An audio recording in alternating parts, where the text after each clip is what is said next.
Hi guys, ఇప్పుడే ఒక movie trailer అయితే చూసాను. నాకు చాలా ఎగ్జైట్గా అనిపించింది. సో మీతో షేర్ చేసుకుందాం అనుకుంటాను. సో ఫస్ట్ టైం, సో వెనకానే కొత్తగా అనిపించింది నాకు కూడా. సో ఫస్ట్ టైం అనే మూవీ ట్రైలర్ అయితే యూట్యూబ్లో ఉంది, ఒకసారి చెక్ చేయండి. ఎందుకు చెక్ చేయమంటానంటే నాకైతే చాలా ఇంట్రెస్టెడ్గా అనిపించింది. సో ఇంట్రెస్టింగ్ టాపిక్స్ అండ్ అంటే తీసే విధానం కూడా చాలా బ్యూటిఫుల్గా అనిపించింది. అండ్ అంటే భూమి మీద జరిగే ఈ విశేషాలకి అండ్ ఏలియన్స్ అన్నమాట వాళ్ళకి అండ్ పైనుండే బ్రహ్మదేవుడికి అంటే లింకప్ చేస్తూ ఆ స్టోరీ రాశారు. ఆ డైరెక్టర్ గారు అయితే చాలా అంటే చాలా సూపర్గా చూపించారనమాట. నాకు తెలిసి ట్రైలర్ మాత్రం చాలా అద్భుతంగా వచ్చింది.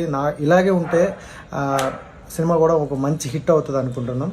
సో అంటే ఈ ట్రైలర్ కూడా పాయల్ గారు అయితే రిలీజ్ చేశారు అండ్ నాకైతే చాలా బ్యూటిఫుల్గా అనిపించింది. సో ఒకసారి మీరు ఎవరైనా చూడని వాళ్ళు ఉంటే ఒకసారి ఈ ట్రైలర్ వెళ్ళి యూట్యూబ్లో చెక్ చేయండి. ఫస్ట్ టైం అని కొట్టగానే ఖచ్చితంగా వస్తుంది. అండ్ మీ ఎక్స్పీరియన్స్ కూడా ఒకసారి చెప్పండి. నాకైతే చాలా బ్యూటిఫుల్గా అండ్ కొత్తగా అనిపించింది. ఈగర్లీ వెయిట్ చేస్తున్నా ఈ సినిమా కోసం, ఎందుకంటే ఇలాంటి కైండ్ ఆఫ్ జోనర్ సినిమాలు ఆడియన్స్ని బాగా అట్రాక్ట్ చేస్తాయి. సో ఒకసారి మీరు కూడా వెళ్ళి చూడండి.